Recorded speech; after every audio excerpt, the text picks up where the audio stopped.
notaries to appear before the House and answer questions raised by members of Parliament directly. Honorable Speaker, sir,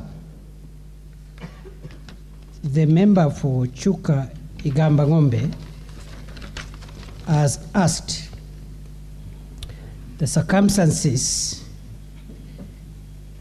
that led, he has asked for an explanation of the circumstances that led to the killing of Mr. Daniel Mutembei on 18th March 2023 in Kwego Village, Robate location, Tharaka Nithi County, which was reported by police on the following day, 19th of March 2023. Mr. Speaker, sir,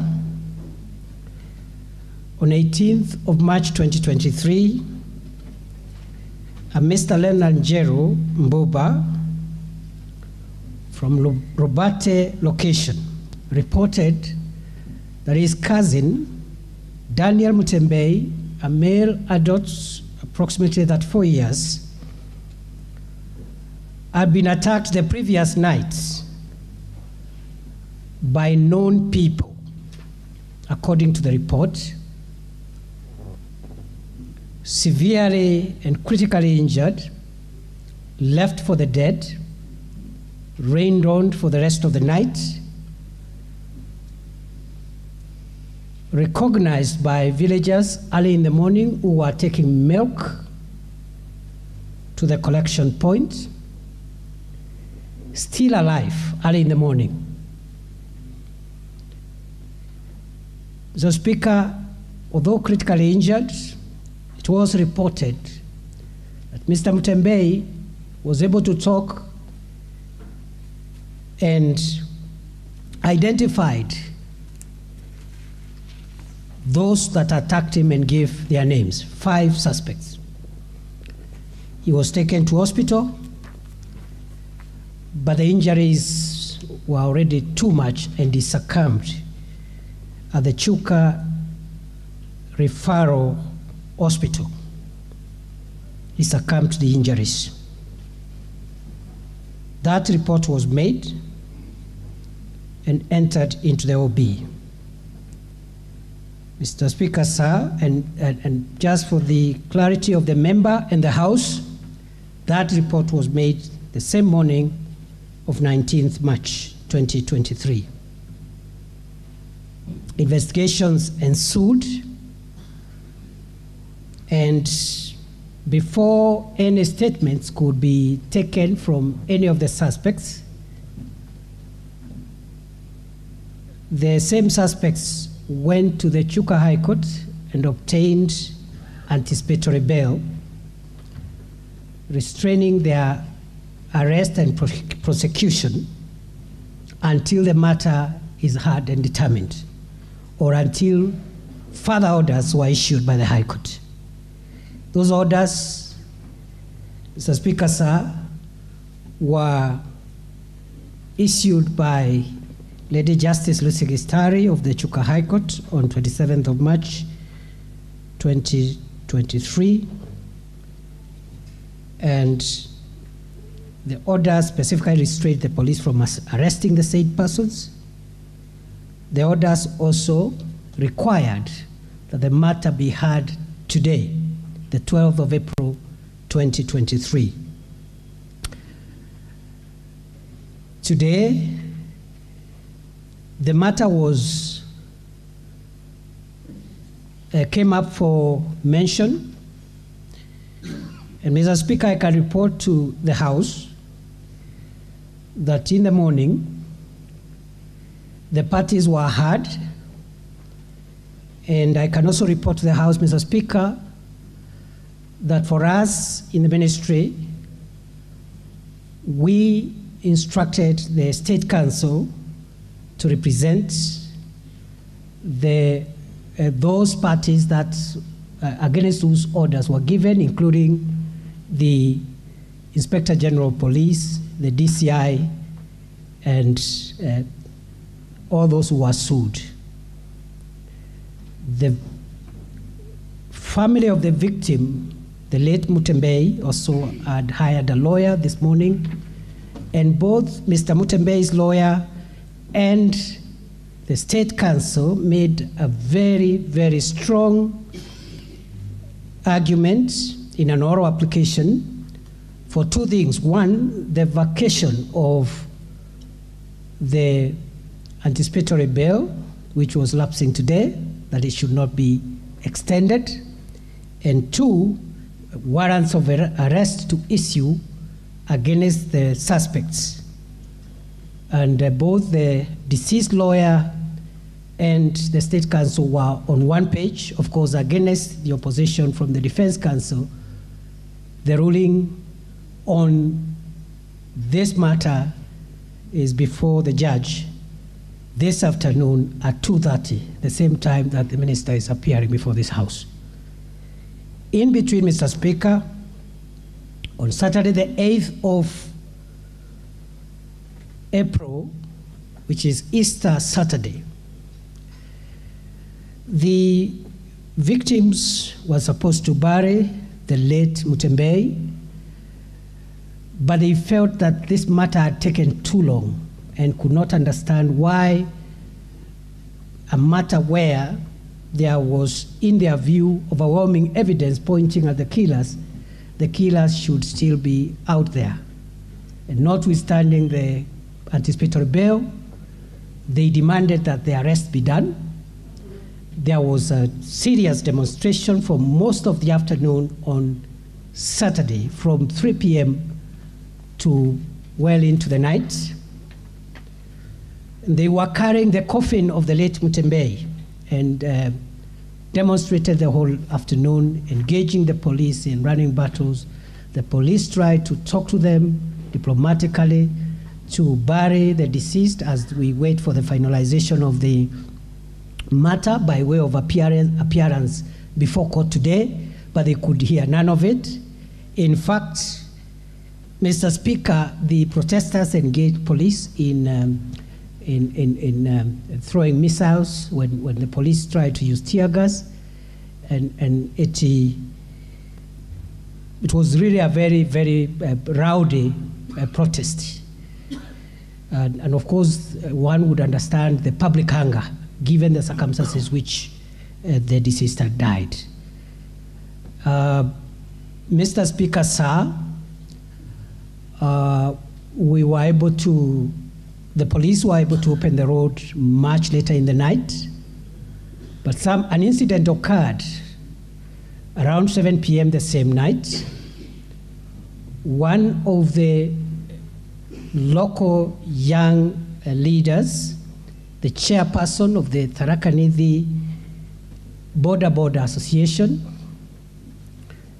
one Willis Mugambi, alias Kiraku, was shot dead in the chest around 7 p.m. and died on the spot. And that complicated the matter. And immediately that happened the same night, we dispatched through the Inspector General of Police the Internal Affairs Unit of the National Police Service from Nairobi. The head of the Internal Affairs Unit actually was dispatched the same night to Chuka to travel there and personally take over the investigations, mainly the investigations around the shooting of Willis Mugambi alias Kiraku, because it was alleged again by some who made reports that they suspected that he could have been killed by a police officer in the process of the riots. So we dispatched the Internal Affairs Unit. It's still there. We have crucial evidence, and we believe very shortly we'll be narrowing down to the person who shot and killed Mr. Mugambi. At the same time, the Independent Police Oversight Authority the following day on Sunday dispatched their team to investigate that incident. IPOA is independent. So while the internal investigations by the police is handled by the Internal Affairs Unit from Nairobi, the IPOA team also from Nairobi is handling an independent investigation so that there are no perceptions of internal collusion or preference whatsoever. The two teams are working, and I am told a lot of progress has been made, but up to now, the conclusion, the investigations are not concluded. So, Mr. Speaker, sir, in the in-between, we have reinforced security presence. As late as last night, there were incidents of, again, a few youths trying to block roads. And we have deployed the regional police commander, Mr. Rono Bunei from Embu for Eastern Region. Is the one personally dealing with that matter because, again, there were aspersions cast at our officers who are based in Chuka. Both the officer commanding Chuka Police Station and the county commander for Tharaka Nithi County. I can report, Right Honorable Speaker, that as we speak, in the meantime, we felt that in order to build public confidence in our officers, the Inspector General of the National Police Service has transferred both the OCS of Chuka Police Station and the County Police Commander of Tharaka Nithi, and new officers have been put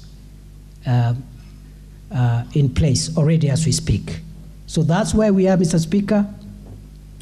We do not have any conclusive evidence. I want to assure the House that, one, we will respect the outcome of the court decision regarding the anticipatory bail, which we have opposed through the State Council. Once that anticipatory bail is lifted, and based on the evidence we have, all suspects are going to be rounded up in minutes. But we cannot violate a court order, and we really hope that our case will be favored by the judge this afternoon to allow us continue with the justice process beyond the point it is at the moment. With regard to the killers of Mr. Kiraku, the Boda Boda chair, again, we believe in the next few days, we will be able to have enough evidence to help us take action, including prosecution of the suspect. I think, Honorable Speaker, that is all I have up to now. I remain at the disposal of this House for any supplementary issues, and also with regard to the other questions that are listed in the order paper this afternoon. Thank you, Mr. Speaker. Honorable Major Dong, do you have any supplementary to that on behalf of your colleague?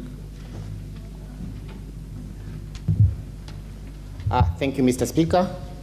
I would say that thanks to the Cabinet Secretary for answering the same question, and having originated from the same county, I believe the Cabinet Secretary understands well, and he will be able to deal with that matter conclusively.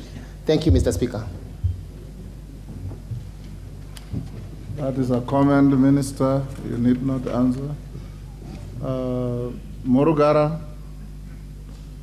Now, those who want to ask supplementaries, you go to interventions, and I'll give only 3. Thank you. Thank you very much, Mr. Speaker. Thank you, the Cabinet Secretary, for that response. But I do have a supplementary question on behalf of the family of the late Willis Mugambi Kiraku as follows. What measures will the government put in place to ensure that the family of the late Willis Mugambi Kiraku, the Boda Boda chairman Tharaka Nithi, who was fatally shot on the 8th of April 2023, is properly, sufficiently, and adequately compensated for the loss of their kin without undue delay? Thank you, Mr. Speaker. Minister, you note the 3 supplementaries that will follow each other, then you answer. Robert Mbui. Thank you, Mr. Speaker. Having been a victim of police violence, I think it's important to ask this. because I know forensic evidence can show the gun that shot the bullet that killed that young boda rider, and also very many young boys and girls who were killed during the recent demos. I just wanted to confirm from the CS, are shoot-to-kill orders the acceptable by this regime of Kenya Kwanza that you serve? And do the police bosses understand the Constitution and the right of Kenyans to be able to picket under Article 37? Thank you. The Honorable Pauline Lenguris, Samburu Women Rep. Thank you, Mr. Speaker, for giving me this opportunity. I want to conjoin my question to the Minister, and I want to thank him for the response, and want to request him that the killing of young innocent people has become rampant in this country. A case in point are also the killings that are brought about by the bandits. Every day, we are losing two people every day in the presence of security officers. I want to base my case in Samburu, for example, just related to that case, because killing is just a killing. We are losing people every day. And the minister is aware, I'm sure, is being briefed every day that people are being killed by the bandits who come to displace people in their homes. They are killing in the presence of the security officers who are there, the army, the GSU, the police. So we are wondering, what are these security officers doing when innocent people are being killed each and every day? We have lost properties. In 2 months, in Samburu, for example, we have lost 30 young men and 1 middle-aged woman. We cannot continue in this trend, Mr. Professor Kindiki. Please do something. And if the security officers are overpowered by the bandits, tell us, then we will plan ourselves to deal with them properly. Thank you. The last supplementary minister I'll give for Minority Leader. Thank you very much, Mr. Speaker. Just as a follow-up to the question originally asked by Mr. Honorable Munene, Mr. Minister, Waziri, I must really appreciate the speed with which your ministry dispatched the Internal Affairs Unit and indeed the IPOA to carry out investigations on the fatal shooting of Mr. Mugambi in Chuka. Mr. Speaker, we have similar, more or less similar cases that have happened in the recent past. A case in point is the fatal shooting of a third-year Maseno University student, William Mayenga, in Maseno University by the police on the 20th, I think, of March this year. The second incident is the killing by being run over by a police vehicle of police officer Ben Oduor of Nyamira, or of Keroka Police Station, Nyamira County. Bwana Waziri, could you confirm to the August House if you have similarly, in those instances, dispatched the Internal Affairs Unit to carry out investigations? And if so, what is the progress of those investigations? What is the status of those investigations?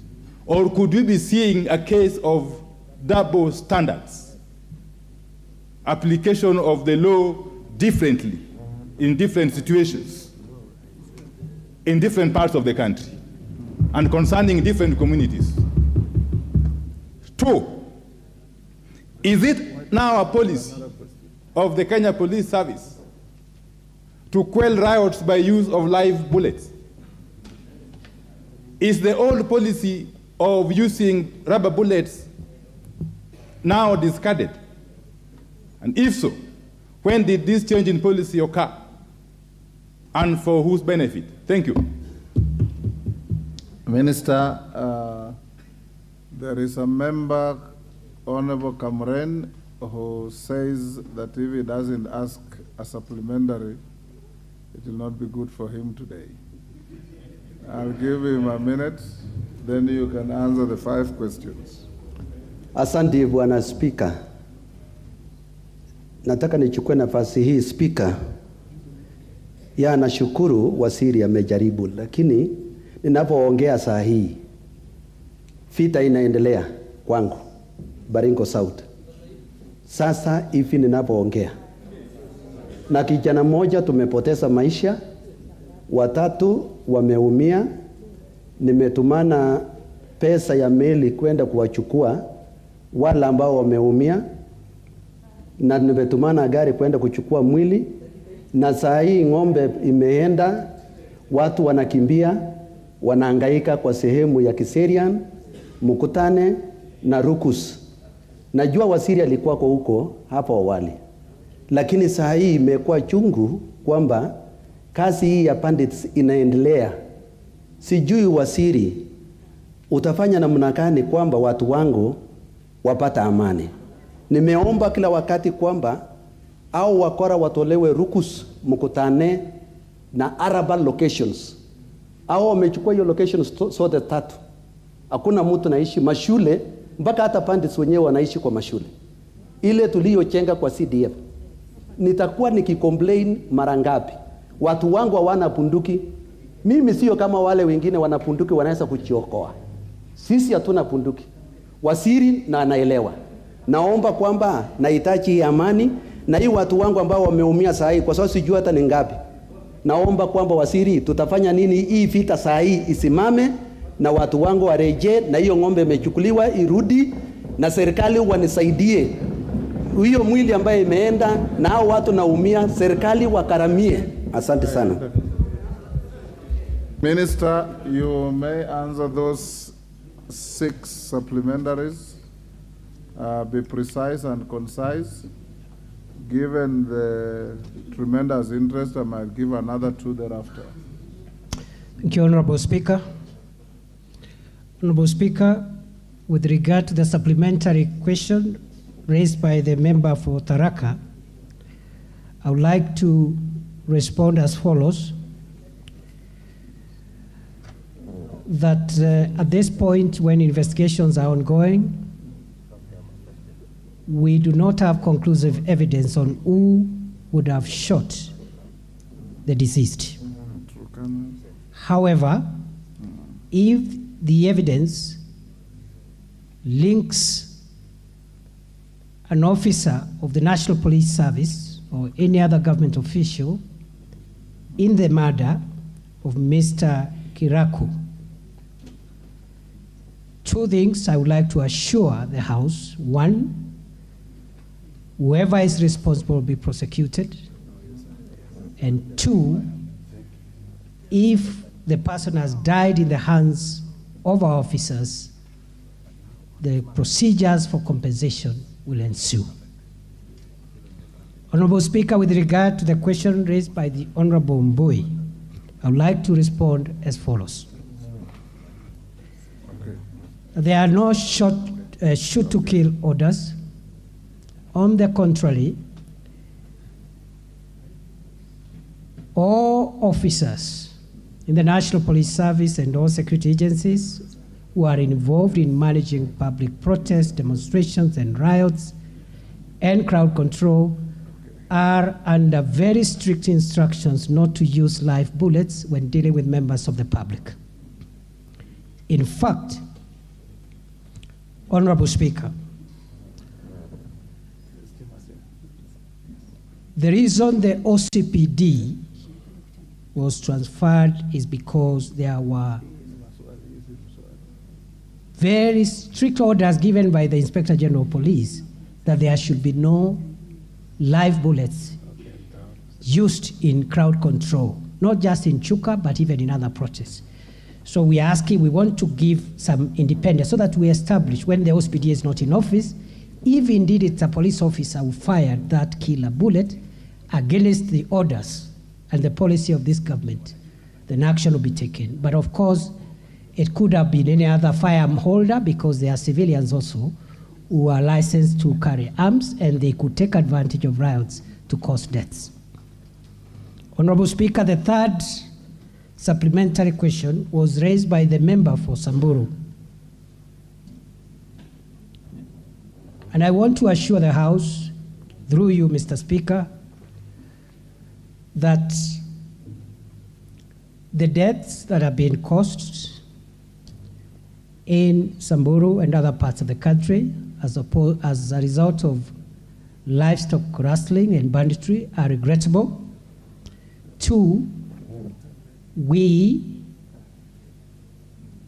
have had an operation going on there, but we continue to experience incidents of bandit attacks from time to time. Honorable Speaker, what has happened is that we have been able to dominate the permanent abodes where we suspected bandits were hiding whenever they steal livestock. And because of international standards on the use of force, that is the only reason we gave 24-hour ultimatum to any members of the civil population who could have been mixed up in these areas by way of being family members to the bandits, etc., to vacate. After that, we have been able to actually remove and dominate those areas and remove the threats that used to exist in those areas. But the spiral, what has happened is that during that window of notice we had given to be able to ensure that we don't have civilian casualties, some of these criminals could have mixed with the population. And because the security forces cannot be everywhere and guard every homestead, they are making sporadic raids, sometimes successful. But Mr. Speaker, we have prevented and thwarted and even recovered livestock numerous times on a daily basis. I am even willing to table within the time that we have had an operation in the north, how many livestock have been stolen in all those counties, how many have been recovered, and where, and how many are outstanding. We have not made full recoveries, and the reason is simple, that as soon as a raid is successful, the criminals divide the livestock into small numbers, 5, 10, so the recovery process is a bit slow, painful, but we've made some significant recoveries. I have evidence as late as yesterday, we have recovered livestock in Laikipia. So, Mr. Speaker, the challenge is still there. We do not want to deny that the challenge does not exist.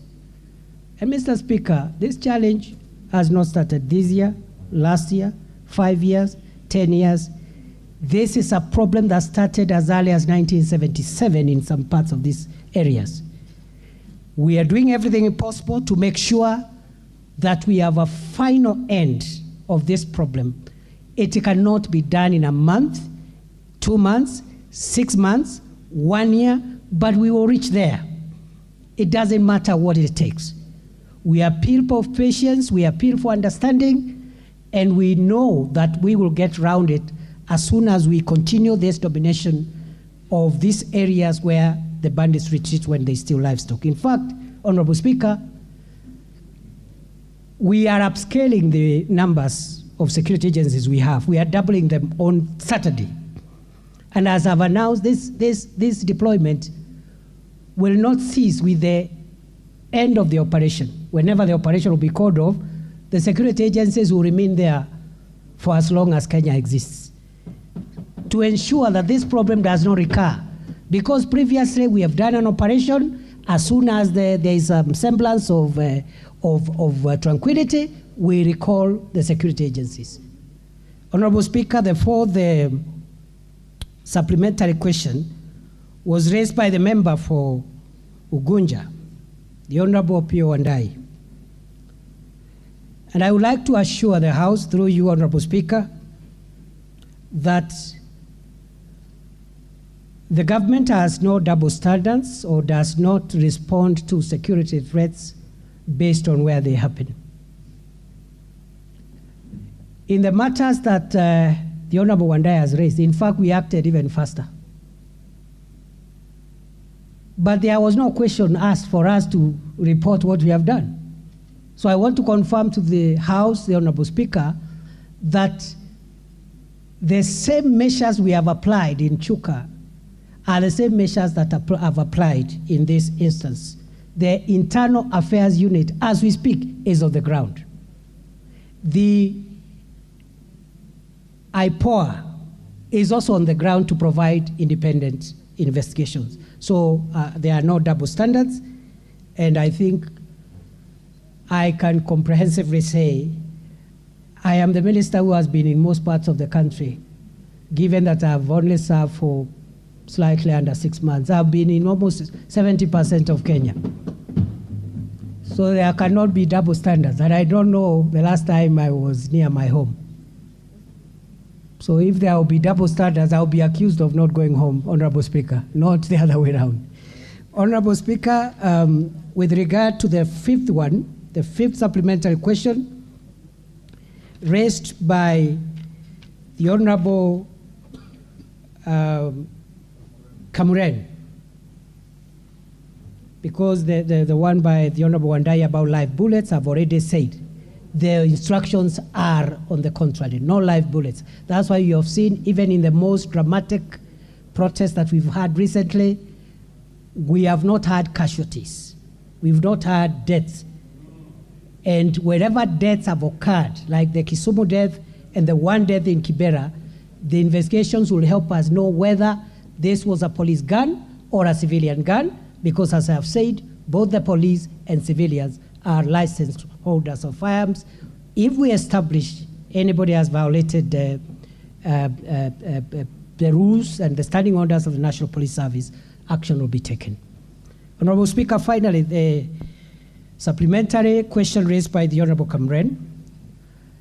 I've been to Baringo, perhaps a little more than any other county, both overtly and covertly. I have been there visibly and invisibly. I know the complications and I understand the pain Honorable Kamren is going through. I share it, and I know what he's going through today. We have discussed with the leadership of Baringo and the other stakeholders and our security commanders on the ground that we must come around this problem so that it's just beyond recovering livestock which was stolen today. For me, I believe we must have a way of ensuring that no livestock is stolen again in the first place. What are the measures we are putting in place? One, this afternoon, we have just approved an additional 200 police reservists for Baringo, 100 for Baringo North, 100 for Baringo South.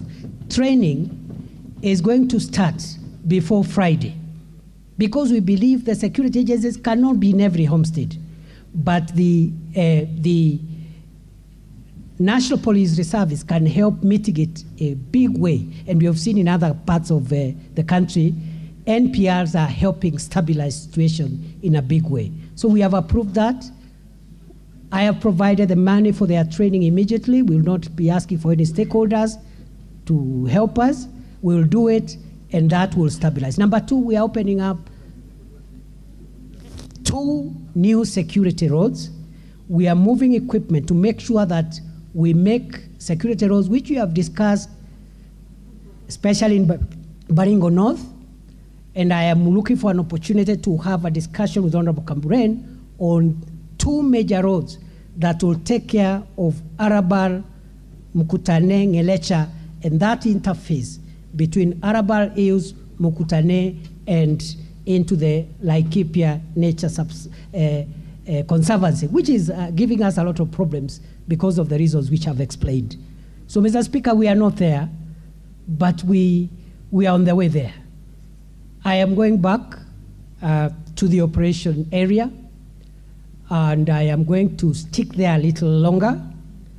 And I know between us and the political leadership, we'll find a lasting solution through security roads, through NPRs, and through intelligence-led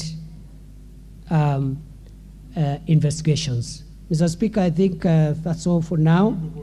And once again, the Honorable Kamuren, the information you've given me will be acted on immediately I leave this chamber.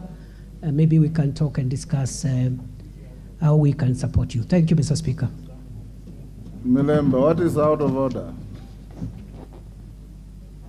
Give Omboko Milemba the mic. With the humility, Honorable Speaker, the Waziri did dare both you and the House that he can table the recoveries in all those areas. And what we see in the media gives an impression that the government is not doing as much, like the bandits are doing so much.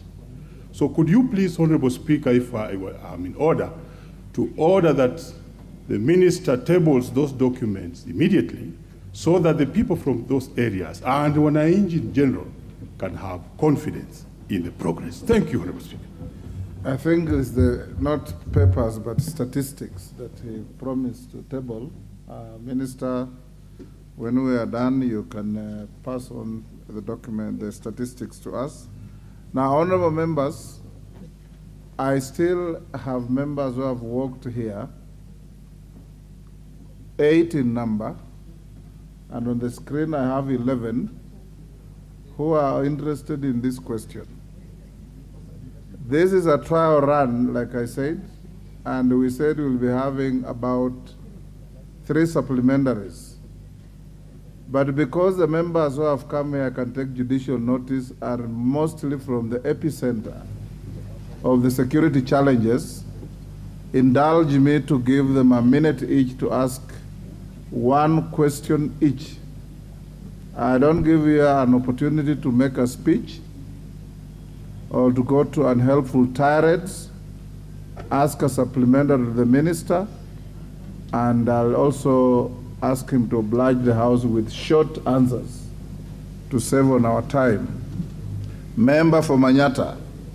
And I also notice, honorable members, honorable member for Manyata, you've seen me and you've said you want to ask a question about the Kianjokoma brothers. Now, that is totally unrelated to what is going on now. But you can ask. It is good if you have a question that you want to ask, file one, and the minister will come and answer.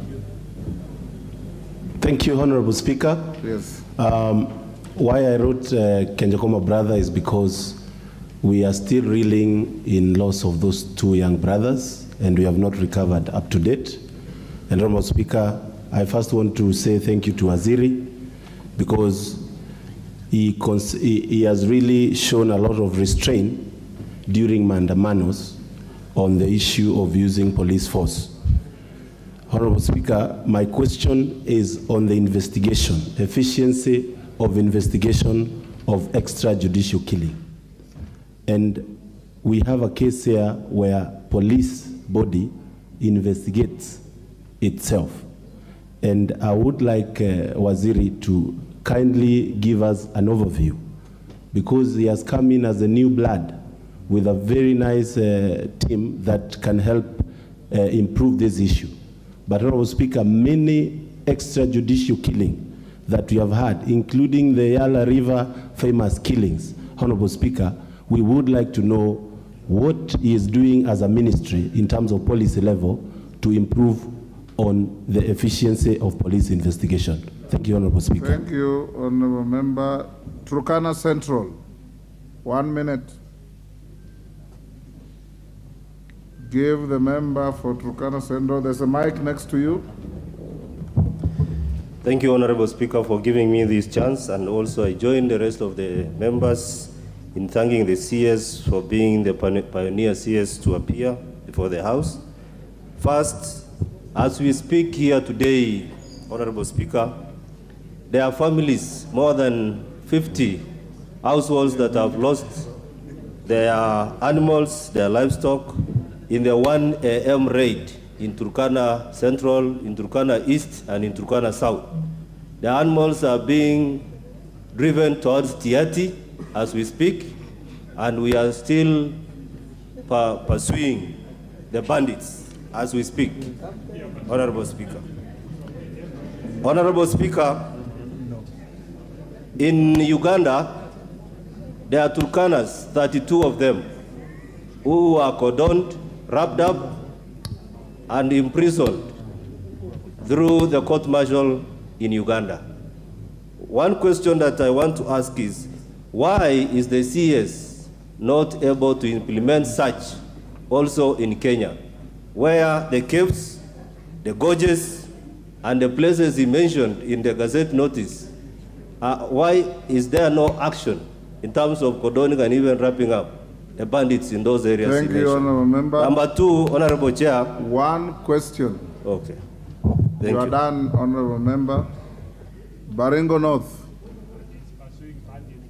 Yes, Honorable Junet. Hold on, Honorable. Give Honorable Junet the mic.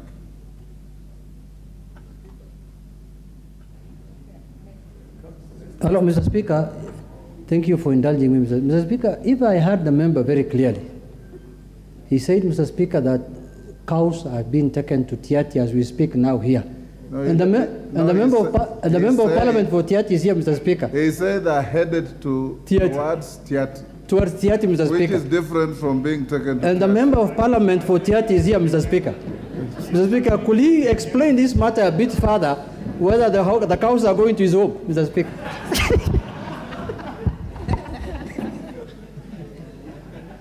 That is for... I invite the member for Baringo North. Thank you, Mr. Speaker. I'll utilize the 1 minute as follows. One, Mr. Speaker, this is the only cabinet secretary alive in security who has actually spent his energy and time and resources. Ask your question.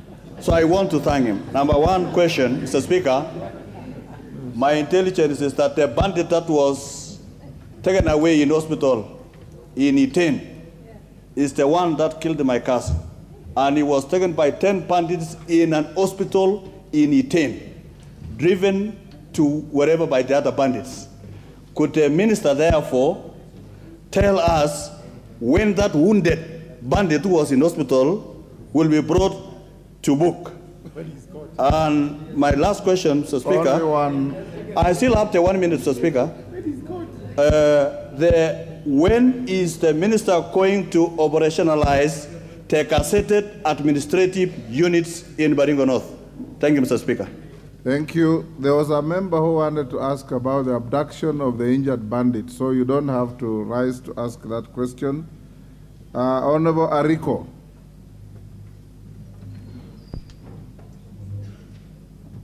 Ariko from Turkana, is it Loima? South. Turkana South. Thank you, Honorable Speaker. Honorable Speaker, I want to appreciate this opportunity.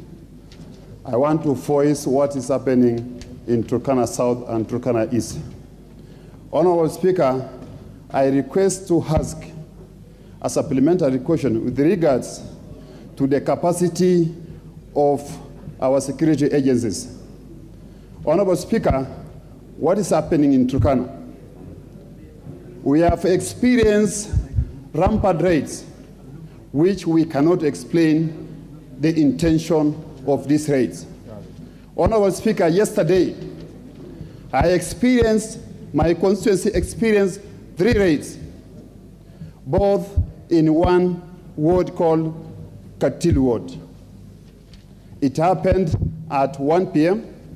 and again a repeated one at 5 a.m. Honorable Speaker, I wish to ask the Minister for Interior, CS Professor Kindiki, do we have a capacity as a country to handle this internal conflict? Because there has been a recurrent raids or conflict in this country. What are the plans now that our security agencies on the ground are experiencing shortage of resources to handle this conflict? Honorable Speaker, as at now, we have surveillance vehicles, we have KDF, we have a number of security agencies in Turkana South. But unfortunately, the response we are experiencing, this response can only happen during the daytime. The bandits have come up with a new strategy. And this strategy is only to raid at night. When our security agents are sleeping, they cannot operate at night. Honorable Speaker, what is the take of our CS with regards to this matter? Thank you, Chair. Thank you, Speaker. Hold on. Thank you, Honorable Ariko. Avoid the temptation to make a speech in the guise of a question. Honorable Kangogo. Mr. Speaker, I want to ask the Cabinet Secretary for Interior, Mr. Kindiki. Mr. Speaker, I want to ask the Cabinet Secretary, the National Police, Mr. CS, they don't have the capacity to handle the bandits in Kerio Valley. Mr. Speaker, on Friday, peacemakers from West Pokot and my constituents, Mr. Speaker, recovered about 7 heads of cattle, and they were taken to a Chieshu camp in a place called Kamele, so that to be handed over to the owners the following day. Mr. Speaker, that night, a daring bandits entered into a Chieshu camp and took away all the animals. On Friday, Mr. Speaker, the same thing with the honorable member for Baringo North talked about. A bandit who was arrested and taken to county headquarters in Iten, where we have about 100 policemen. The county headquarters, Mr. Speaker. And then 10 bandits came all the way about 200 kilometers away to rescue their own, and they successfully took away from the police. Mr. Speaker, I want to ask the CS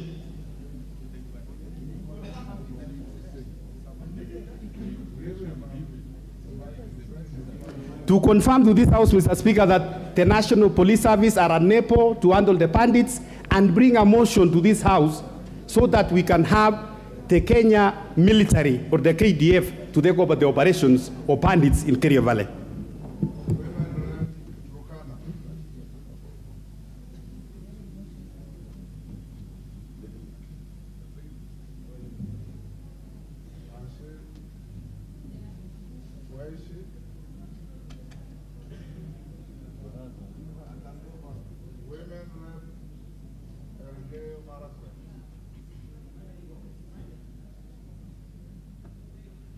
The women rep Turkana, she's left. Yes, Thank you. Thank you, Mr. Speaker. 1 minute. Okay, thank you. I only have a very brief question to the CS. Right now, we're being told that the person who was booked in at Iten County Referral was a bandit. Was there any OB elsewhere booked that particular person had previously been identified as a bandit or not? And then we would wish to know, was he taken by the police, or if the other people who came to the county referral and took him, if people are calling them bandits, can they name them by their names? So what I wish to know is, was there an OB elsewhere that Dennis was booked as a bandit? And the other ones who came to the rescue, were they police, or if as bandits? Thank you, Mr. Speaker. Thank you. Last, the Honorable Farah Maalim.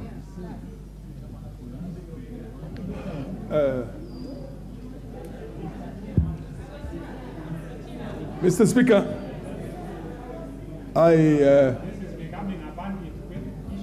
Mr. Speaker, Minister be ready to answer after Farah. Yeah, Mr. Speaker.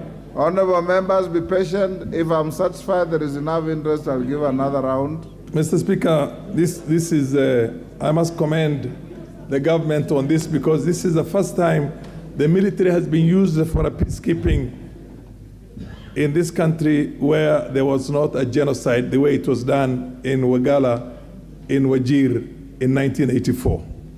And my biggest worry was that this was going to be heavy and it's going to be military is not for these kind of things. But the fact that you have protected the lives of the innocents and you're just looking for the actual bandits themselves deserves a lot of compliment.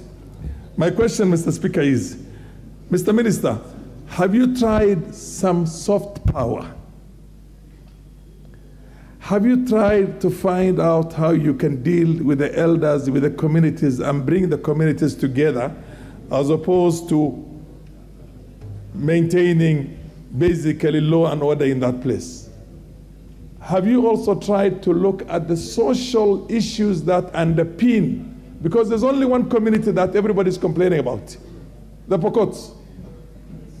The Pokots are the poorest, they are the least educated, there's the least what they call infrastructure in order. Order, Farah. Order.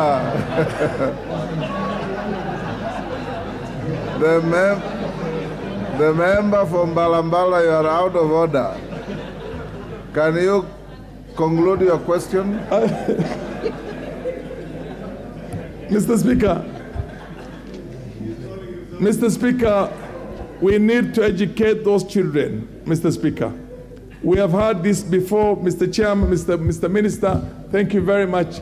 I've discussed some of these things with you, and I'm sure you're going to take them into consideration. But let's look at the social conditions in there, first of all. When you have a very poor social condition somewhere and everywhere around there has got some wealth, then of course they will go and try and go and attack those places. So my question is that let's look at soft power. It has worked in Northeastern Province, for your information. And also let's see how we can change the situation of the children of Pokot there. Thank you. Who is raising a point of order?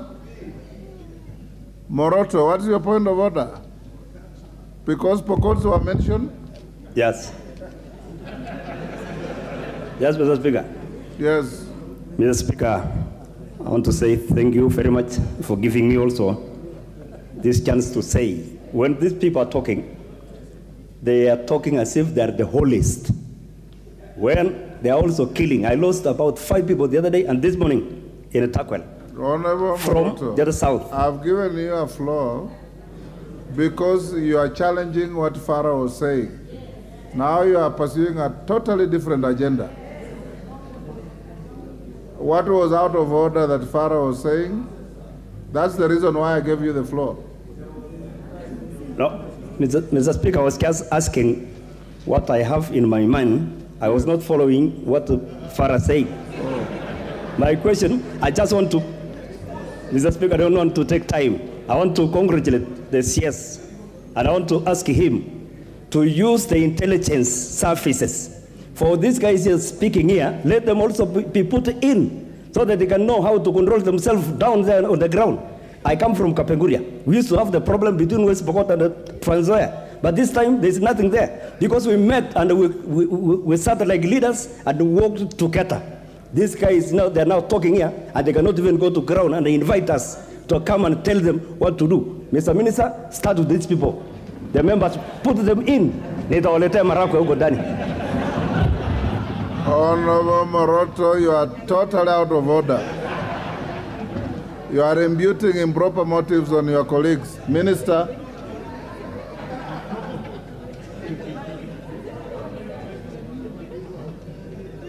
Minister,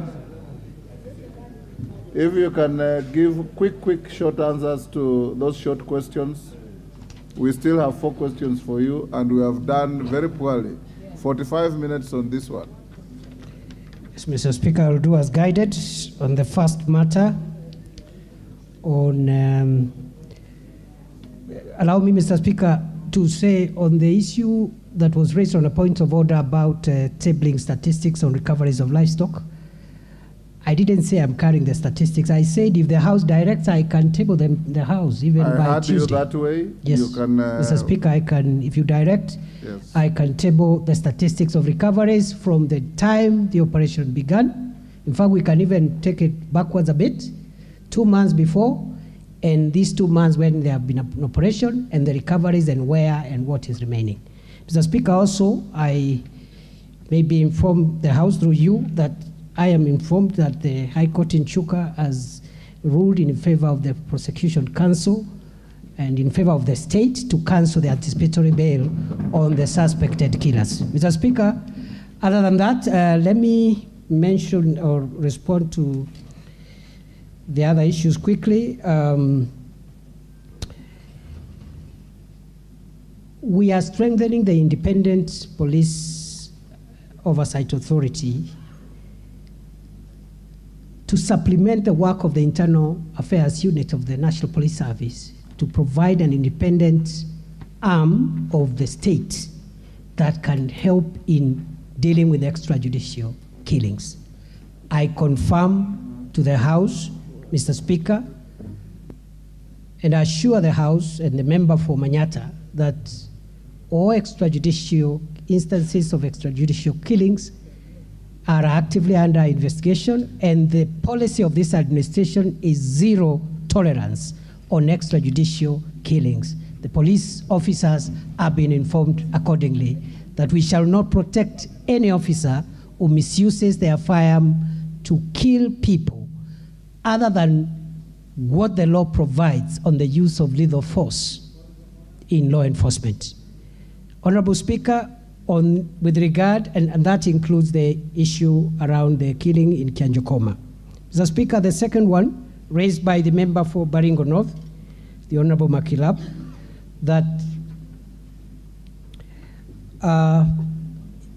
yes, it's true there was that incident, and I want to tie that to the other supplementary question raised by the member for Elgeyo Marakwet, the women rep, because they are related.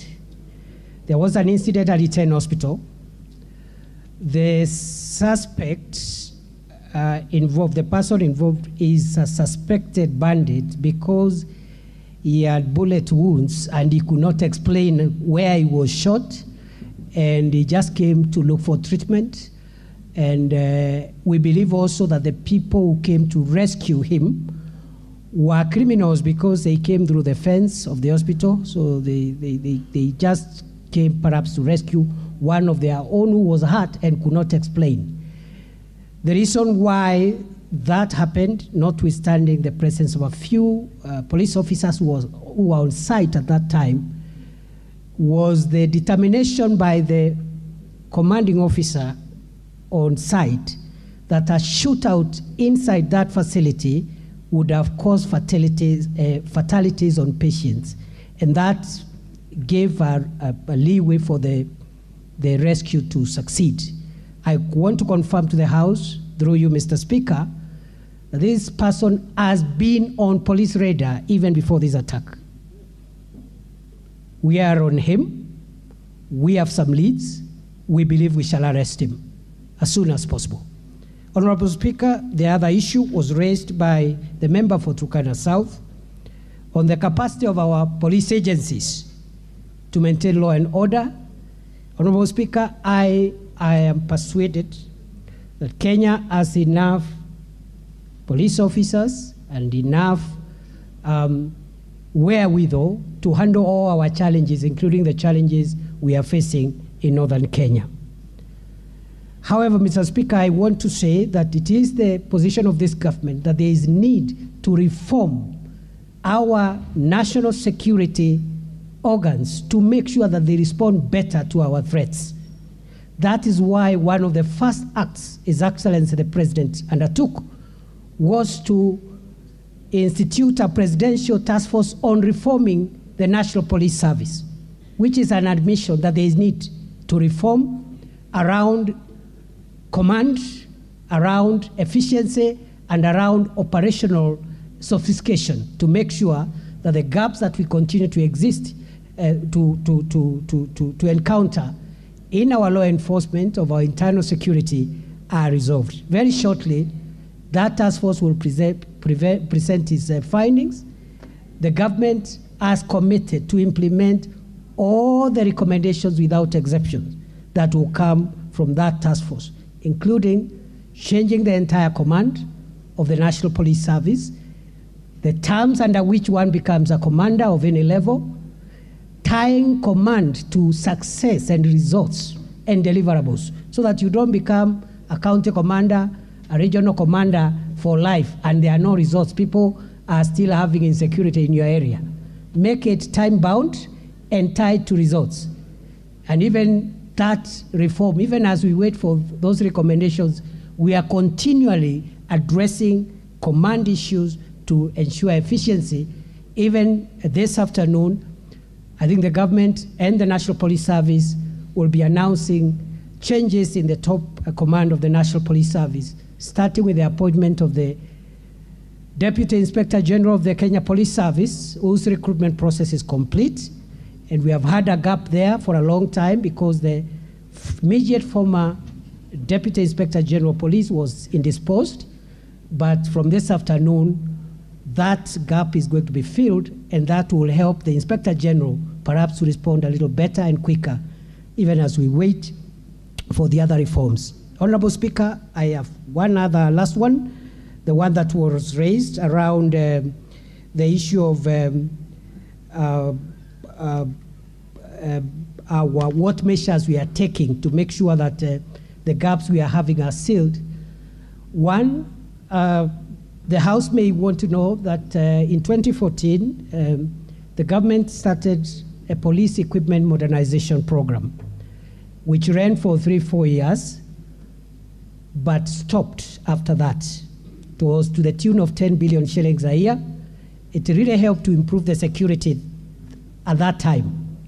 But due to the collapse of that funding program, we have had issues around our ability to make Kenya safer. And what this administration has done is to revive the police equipment modernization program. And for the next 3 years, the government of Kenya will spend 20 billion shillings to ensure that we modernize our equipment. I am happy to return here if the House requires so in 3 months, because by that time, in 3 months from now, I expect to have revived the police air wing, which is completely dead. I intend to have acquired at least 3 gunship helicopters for the National Police Service so that we stop depending on the military, because they also have a national duty to perform. I intend to acquire some unmanned armored vehicles, UAVs or drones, and going forward, increasingly, we are going to yield the benefits of technology-driven, intelligence-driven operations. I am happy to come back and report progress on this after a few months on the request of the House. I think, Honorable Speaker, that is it. Maybe if I've left anything, I'll be reminded, but... Only one, far as soft power engaging... Soft power, I agree. Honorable Speaker, I agree. Thank you for the reminder, sir. We believe that the long-term solution of this problem is not just the hardware. But we have made a policy decision that before we can engage on long-term solutions, including issues of economic empowerment and social amenities, we must silence the guns first. We must do whatever it takes to make it rare that there is an attack, there is there's gunfire everywhere. And after that, now we can sit down and ask ourselves, why is it that this problem is recurring all the time? The ministry has developed a master plan in conjunction with other stakeholders, including the military, for infrastructural development of northern Kenya, which will begin from December this year, rebuilding schools, providing amenities, and also engaging communities for peace building, and that will now come with both disarmament, forceful and voluntary. But first, before we engage in any of these programs, Mr. Speaker, we are persuaded that we must silence the guns. As soon as we acquire the equipment we are looking at as the National Police Service, there will be a lot of change. But even as we speak, we have made a lot of changes in evacuating the gorges, the valleys, and the hideouts. And the attacks that are happening now are attacking in the criminals who may have used the window we had given for evacuation of civilians so that we comply with international law. That allowed a few, in our view, to escape and mingle with populations, and they are the ones giving us problems, which we are resolving through NPR and through the technology that we are acquiring in the next few weeks or months. Mr. Speaker, I thank you. Thank you, Minister. Honorable members, I know there's much more interest on this, but we have to move to the next question. Question 074 of 2023, Member for Gilgil, Mother Wangari. Thank you, Mr. Speaker. I rise to ask question 74 of 2023 to the Cabinet Secretary of Interior and National Administration. Number one, could the Cabinet Secretary explain why there is a shortage of birth registration materials, also known as B1 forms, in health facilities across the country?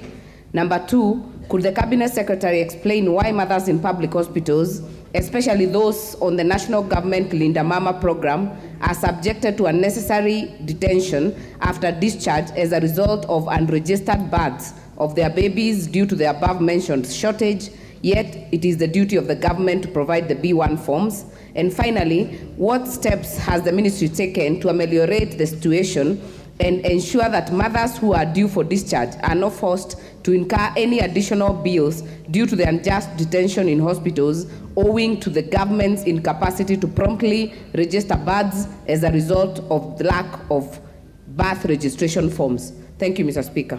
Minister. Thank you, Mr. Speaker. Mr. Speaker, I think this is a soft question. Yes. Mr. Speaker, we admit that we have challenges in the availability of Form B1s, and this is a problem that started last year around April 2022, and the challenge is arising from the capacity at the government press.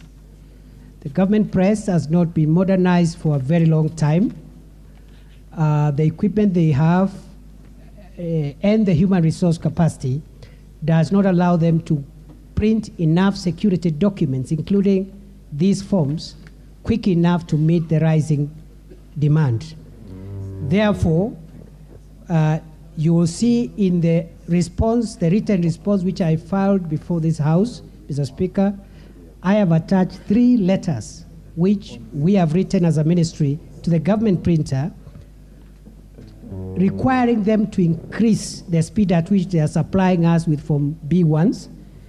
I can report to the House, Honorable Speaker, that the demand right now the supply is 50 books of 400 forms per week, but the demand is over 1,000 books of that size. So you can see we are supplying less than, almost a third, less than half of the requirement. What measures are we taking? Other than writing letters, we have changed the management of the government printer because we also would believe that part of the challenge is the innovation of the leadership at that unit to provide off-balance sheet, off-budget solutions to some of the capacity challenges we are having.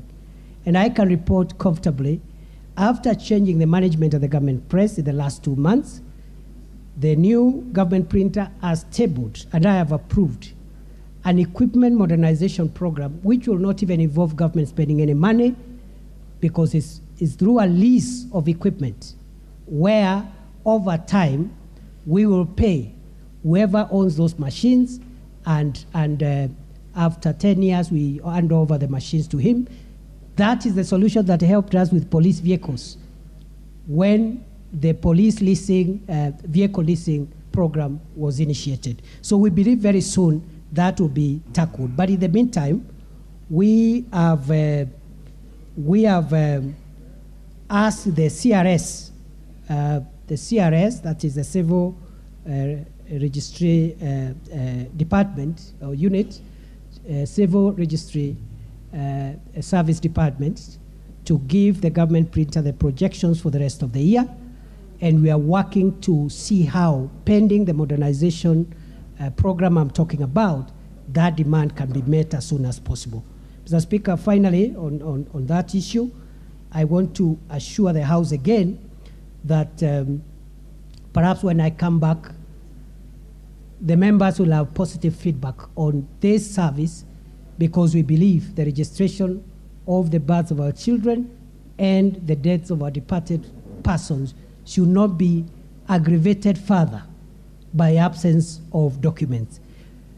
The member for Gilgil has also asked whether the detention of young mothers in hospitals, especially under the Linda Mama program, is linked to the shortage of these booklets. The government's position is that this is not the case for two reasons, Honorable Speaker. Reason number one is that birth registration is free of charge, so it cannot be the purpose that makes a mother to be detained in hospital beyond the time she's supposed to be released. Secondly, why we believe this is not the cause is because the registration of births is allowed to take place within a period of 6 months after birth. So long as it's done within 6 months, it's lawful. So it cannot be the basis of saying, you know, we hold a mother in hospital who has given birth because of lack of these booklets. That notwithstanding, when I got this parliamentary question, I have directed the civil registrar to provide us with a solution. Even as we wait for this equipment, we need to find a solution so that should the House require me to provide an update in the next few months, because the equipment program may take around 6 months because of the nature, the financing and the contractual arrangements, we will have an answer. Finally, Honorable Speaker, is that we have shortage of personnel. That's another challenge we are having in that department. We have only about 286 civil registrars for the whole country, against the establishment of approximately 1,400, which has been approved by the Public Service Commission. We are trying to see how, even if we don't fill the entire complement, the Public Service Commission can help us perhaps hire a few more in the financial year that starts June 2023. Majority Leader, Wangari, you want to have your first shot? Let Majority Leader go first. I'll give you. Thank you, Honorable Speaker. And Honorable Speaker, may commend the CS for being the first CS to appear in this session. But Honorable Speaker, you will, and the House will appreciate that the reason, part of the reasons why we wanted CSs to appear before the House is for them to answer to questions that are of concern to the people, but also to use this opportunity to expound on government policy, on what government is doing. Honorable Speaker, it has been my belief in the past, and maybe something the CS will work to change that belief in me, that the personification of bureaucracy in government and the personification of liturgy in government operations resides in the Ministry of Interior. And if you listened to the answers pertaining to the issues to do with bandits, and even now when I listen to the CS answer the question on slow printing of forms, I hear the CS telling us forms are slowly being printed by the government printer because of challenges of modernization in the government printer's office, challenges of employment, there are low staff levels in the department. When I also listen to the president who has hired the CS, the president is talking about digitization. So I really want to know from the CS, where do you sit as a cabinet secretary in terms of implementing that policy on the digitization of government services? Because you cannot be talking about low levels of staff while we are also complaining of a huge wage bill in the public service, When the president is telling us about digitization, and the CS is telling us that he's modernizing printing, shouldn't we then be getting this B1 form in a digital format? And I can see the PS Citizen Services is seated there. The PS Citizen Services have engaged with him on a unique identifier system that seeks to capture data of newborns digitally, electronically. But now the CS is telling us about modernizing the government printer, hiring another person at the government printer who will be more efficient, leasing equipment instead of buying new equipment. CS, you must tell us, where do you sit? Are you aligned to the president's agenda to digitize, or are you not? It is that simple. Cabinet Secretary. Thank you, Mr. Speaker.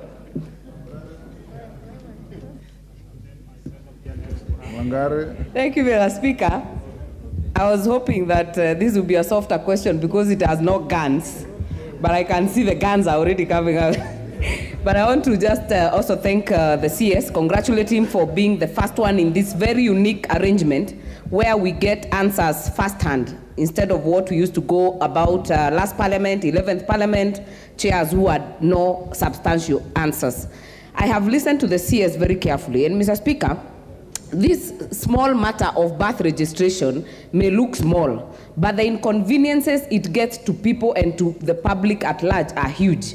You want to take your child to grade 1 to register for NEMIS, you need a birth certificate. You want to get a passport, you will need a birth certificate. So, Mr. Speaker, I am actually perturbed to hear the CS say that he has written letters to the government printer, who is also anchored under the same ministry. I do not have the advantage of their nexus, so I will not speak to the letters. But my question is, follow-up question is, what are the timelines that we are looking at? And the reason I ask that, Mr. Speaker, is because shortages with birth registration, with death registration, shortages with IDs, printing materials are treated as normal. So my first question is, how does the civil registration services sit in the ministry in terms of budget allocation, in terms of autonomy, in terms of being able to run these services, Mr. Speaker?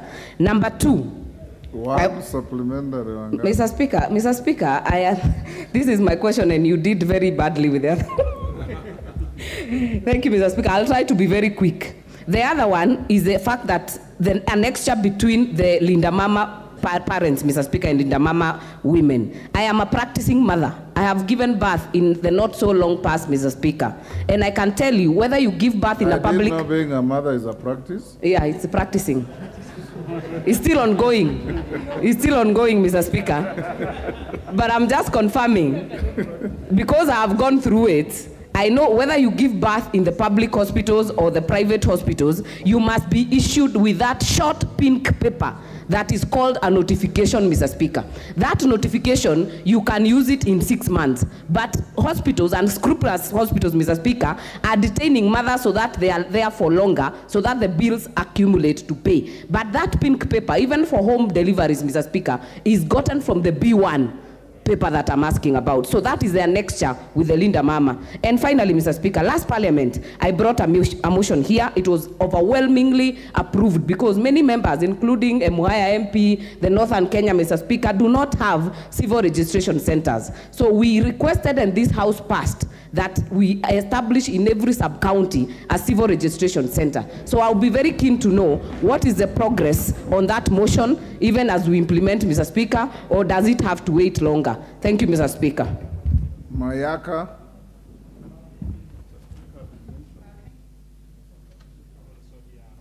Thank you, Honorable Speaker. Honorable Speaker, my question to the CS, who is a fellow left-handed, so I'm sure he'll think quick on his feet, is in relation to single mothers.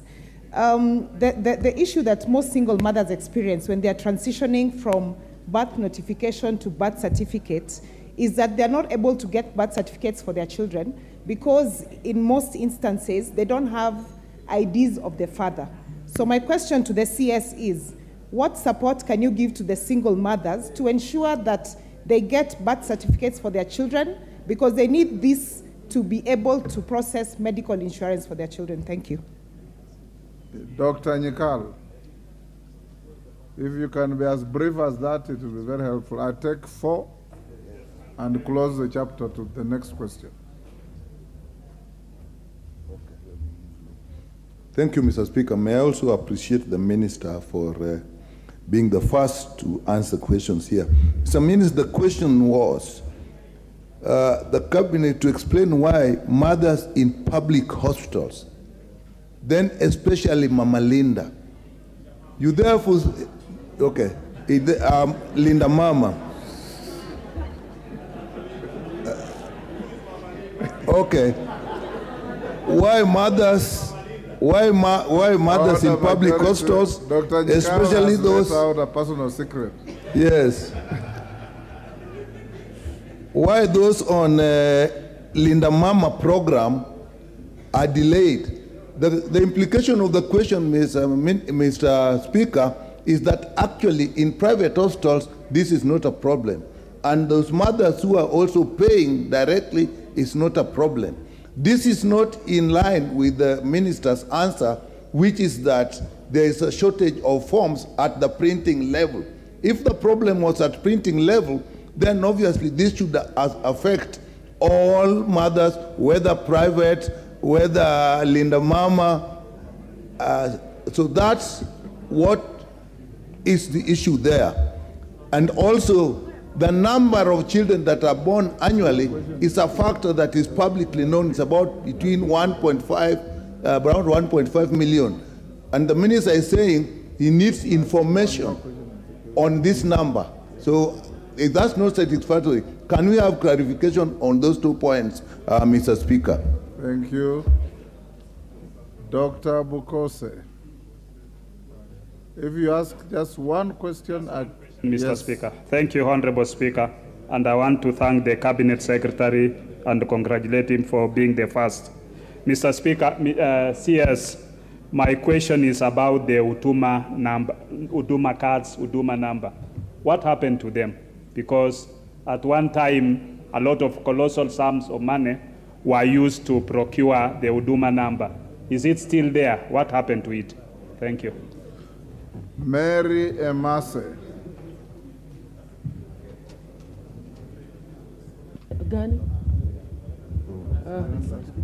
Thank you, Mr. Speaker, for finally noticing us around this corner. Mr. Speaker, I want to emphasize on the issue of decentralizing issuance of birth certificates. Mr. Speaker, it is a very serious issue. My mothers go to another sub-county to look for birth certificates. And sometimes they are told those forms are not there. They have to travel so many kilometers severally. So I just want to emphasize that there is need to have a center in every sub-county. And Mr. Speaker, speaking of security, because I do not have time to ask, I just want to add one. That sometimes we even use our assistant chiefs and chiefs actually to collect those birth certificates, take them to the center. And I want to just request the CS kindly. Across the country, we have administrative units where the chiefs or assistant chiefs have passed on or have retired. They have not been replaced. A number of administrative units, like even divisions like in Teso South, were created. They have not yet been operationalized. Kindly, can you do something about it? Because they play a critical role in security. They help us with the birth certificates. They help us in even acquiring IDs. If there is no assistant chief or a chief to do the vetting, then our people are not getting these very necessary services on time. Thank you, Mr. Speaker, for this opportunity. Now you have resorted to raising your hands like in a classroom.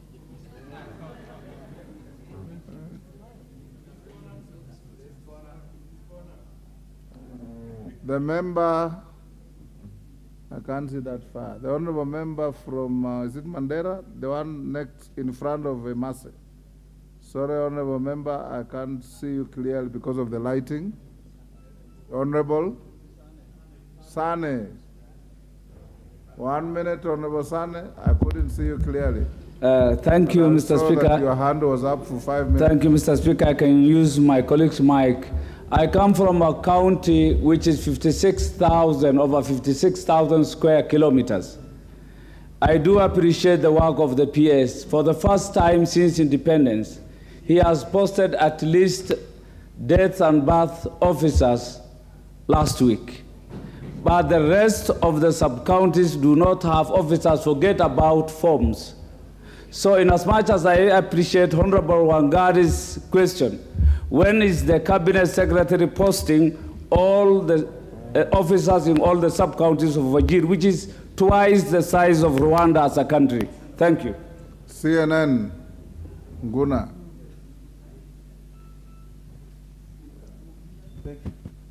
One question. Thank you, Speaker. Speaker, some members here are very lucky. I am talking of the new constituencies which were created in 2013. In my constituency, Mwingi West, there is no single registration center on this. What is the ministry doing to ensure that these constituencies, at least members don't have to go to other constituencies to access the same service? Thank you. Minister, you may answer those, and just before you do that, allow me, in case we have held these students for too long, we acknowledge the presence of students from Mamangina Senior School in Kikuyu, Kiambu. They are in the public gallery, and in the Speaker's gallery we have St. Albert the Great, Siakago Boys High School, Mbere North in Embu.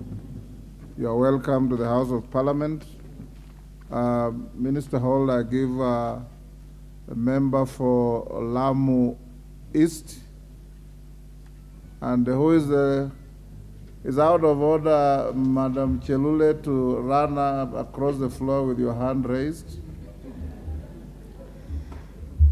Asante Bwana Spika kunipatia nafasi. Nami ni muulize waziri ana mipango gani kwa wakazi wanaoishi mbali na ambapo hawana maofisa wala hawana hizo ofisi.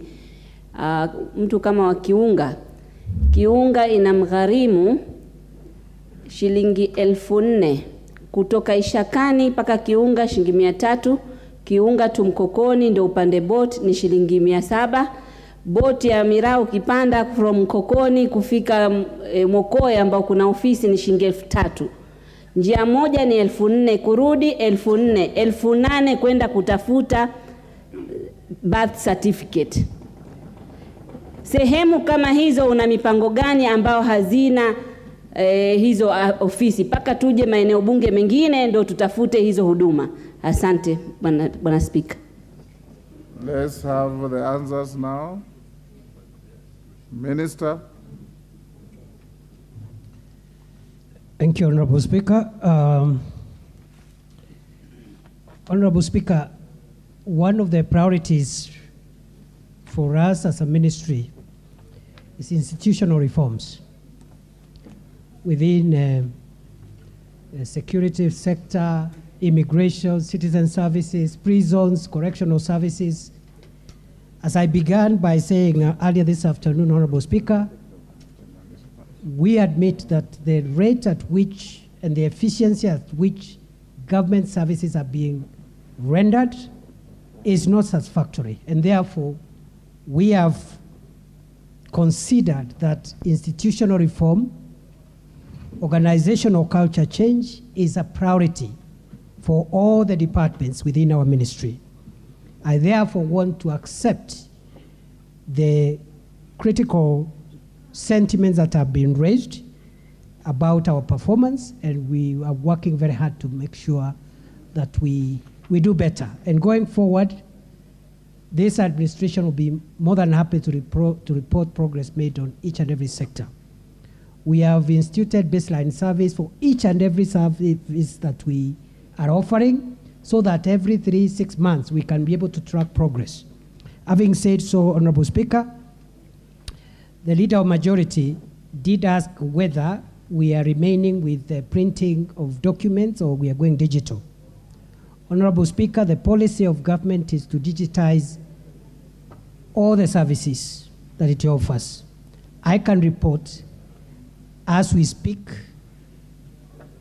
5,771 services are partially digitized, out of which 3,293 services across government have been digitized end-to-end, and the other 2,498 are not partial, they are not end-to-end. The total is 5,771, 2,498 partially, 3,293 completely. So that is the policy. Digitization, Honorable Speaker, will come with its challenges, but it's a decision this government has taken to proceed that way. However, Honorable Speaker, that does not take the words that I spoke earlier, that still, as we wait towards complete digitization, we must continue producing and giving services, because our mothers are still giving birth as we speak, as we wait for this process to be consummated completely. And therefore, we are intended to make sure we satisfy the demand. I want to assure members we'll make progress. The Honorable Member for Gilgil asked for timelines. On 27th of March this year, which is 3 weeks ago, we initiated a rapid response initiative at the CRS, and therefore we're expecting 90 days. That issue of shortage to be addressed, even as we wait for digitization, as well as the issue of equipment modernization. Honorable Speaker, a question has been raised on remote and far-flung areas, the example given by the member for Lamu East. I'll be visiting Lamu East next week for 2 days, and I think the example the member has given is an urgent priority, and I think we should be able to open a registration center in Kiunga as a matter of priority, because the need as described here is quite unique comparing to other parts of the country. I want to commit to the member and to the House that we're going to open a registration center there. Honorable Speaker, also, even as we continue with the digitization, we will still need registration centers. At the moment, out of the 369 sub-counties, in implementation of the motion passed by this House earlier on, we have civil registration centers in 137 sub-counties, meaning we are less than half. But we are continuing to open new ones on a needs basis. My PS for Citizen Services, I sent him to open one in Kajiado 1 month ago, and I think he's opening another one in Kobo, I think in a month's time. And this will be resolved as we continue to make sure that every sub-county has a civil registry. Honorable Speaker, also, the issue raised by the member from Mwingi West, I think Mwingi West is also an area which requires special measures, and I think we'll put it in our priority. Subject to resources, we will ensure that an area that like Mwingi gets that center also opened. I want to commit to the House that at least the ones that have been identified on the floor of this House by members, in the next 2 months, there will be a civil registration center, including the one raised about Wajir. Honorable Speaker, on this question and earlier on, a question was raised about administrative units. About 80 sub-counties were gazetted just before last election, and they are not operational. We do not have the resources to operationalize all those sub-counties. So what we have decided is to stagger the operationalization of all the gazetted sub-counties in a 3-year period, starting June this year. And the criteria we will use is the nature of hardship and inconveniences to service delivery, as well as regional balance, so that the first criteria of the 20 to 25 sub-counties to be operationalized this financial year starting June will take care of regions but also handshake, size, population, and all the other factors. We'll come up with a criteria which will be fair and which can be shared to members if they want to know what criteria we will use to identify those that will come first, and then second, and then the third financial year. Honorable Speaker, I can also report to the House that areas where assistant chiefs and chiefs have not been recruited, my PS for internal security has already approved the recruitment process, and therefore we expect all those positions to be filled in the next 90 days across the country.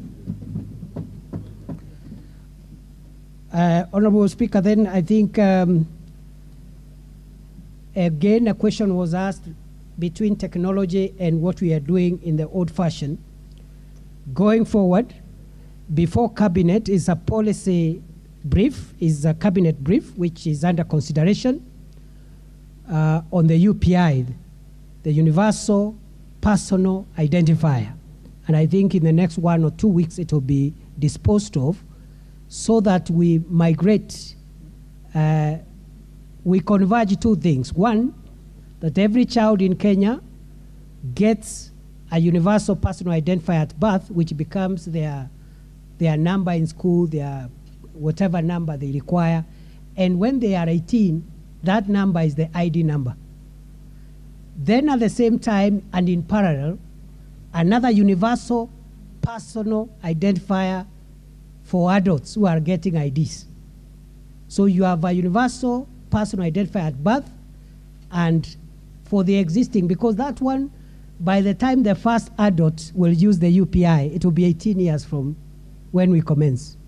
But in the meantime, we are migrating, we are considering, subject to approval by cabinet, migrating the current ID we have into a 4th generation ID, which is the UPI for adults, which of course will take away the question of Huduma number, which was not solving the kind of problems that we intend to solve. Thank you, Mr. Speaker. Minister, about single mothers who cannot produce the fathers of the children's IDs. Honorable Speaker, it is no longer a requirement of the law for a registration of a child to include both parents. It is not a requirement. It is now possible to register one parent if you are a one-parent child. Thank you, Mr. Speaker. Thank you, Minister. Honorable members, will move to question 105 of 2023. Member for Mandera South. I'm here. Thank you, Mr. Speaker. I raise to ask question 105 of 2023. Could the Cabinet Secretary, 1, state the measures being taken to establish civil registration centers in every sub-county in the country so as to ease access to civil registration services? 2, state the measures the ministry is putting in place to immediately set up a civil registration at Elwak and Kutulo sub-counties in Mandera South to serve the huge population in the region, considering that the closest civil registration center to Mandera South constituency is located nearly 220 kilometers away from Mandera town and also serves Mandera North, Mandera West, Banisa, and Lafe constituencies. Thank you, Mr. Speaker. Minister, this is nearly similar to the question of Mother Wangari, so we shouldn't spend too much time on this. Answer the question, and I'll allow one bite by the member who asked and one more member. Go ahead, Minister. Thank you, Honorable Speaker. Honorable Speaker, just as I have told the House on the issue of operationalization of the administrative units that are gazetted and not operational, we are finalizing a criteria which will help us implement the recommendations of this House in the motion which was cited by the honorable member for Gilgil, to make sure that every sub-county has a civil registry. So what we've done is that we have taken the remainder of all, we have taken the list of all the sub-counties that do not have a civil registry, and we want to implement, because there are quite many, unlike the sub-counties, we want to implement that motion in the next 5 years, but based on a criteria. That criteria, just as in the first case with sub-counties, will be as follows. First of all, those that will get centers, because right now, Mr. Speaker, if I can explain this for half a minute, at the moment, we are opening these centers on the request of individual members of parliament. Like I cited the Kajiado North, it was a request by the MP. I cited Imenti South. The member for Imenti South, who can confirm, is the one who wrote and requested for a center. And we felt that perhaps we should have an objective criteria so that, again, we make sure that that implementation of the recommendation of this House is done fairly, equitably, and making sure that every part of the country is covered. So the criteria will involve, first of all, regional diversity, so that we pick in the first year, every region of our country will be represented in those that will be open this year, but also special and unique circumstances like topography, hardship, population, and so forth. Going forward, to avoid, complaints, public complaints, at a future date, now that this tradition of ministers appearing before the House has begun, I'll be more than happy later on, when the opportunity happens, to provide an update to the House where we are, the criteria we are using. By that time, we'll have adopted it, and then the rollout to ensure that no part of the country is favored and no part of the country will be left out. In fact, on the Wajir issue, generally Northern Kenya, Upper Eastern, Upper Coast, pastoral areas generally, I think special attention will be given to those areas, because I have been there and I know it is quite challenging when one has to travel, as was the case raised by the member for Lamu East. You use 10,000 shillings to go and look for a birth certificate. Another Kenyan is using matatu and paying 50 bob to and fro. But all these factors will be taken into consideration, because we want an equitable country and a country where public policy is informed by objective criteria. Mr. Speaker, I thank you.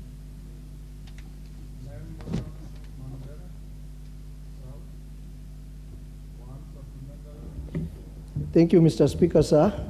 And I thank the minister for the answer. Probably most of the answers that I would have wanted had been preempted in the previous question. I feel the same. Yeah. So, but I will say, first of all, we have dwelled so much on birth certificates, but a functioning civil registration center and service actually has three very important events. That is registration of births, registration of marriages, and also registration of deaths. And even if we go digital, Mr. Speaker, sir, even if we go digital, you know, registration alone is not enough, because the civil registration service has to provide the certificate as a proof of that registration. And that is why we are asking for physical facility and officers who would be in those centers. To put what I'm, particularly in my constituency, when I mentioned Elwak and I mentioned Kutulo, those are two sub-counties in one constituency, vastly, you know, spread apart. Mandera town, where the civil registration center is, the only civil registration center we have in Mandera County, is 220 kilometers from Elwak. And I'm sure the cabinet secretary knows the problems that are there traveling between Elwak and Mandera, especially with the menace from those bad guys from across the border. That road has been a very risky road especially when you are traveling between Elwak and Mandera, and also between Kutulo and Elwak. So you travel 220 kilometers, and the only bus... Honorable member, you are now making a speech. Okay, the only bus that you use for transport between two is the bus that comes from Nairobi. That's what you wait for, so that you can hike it to Mandera.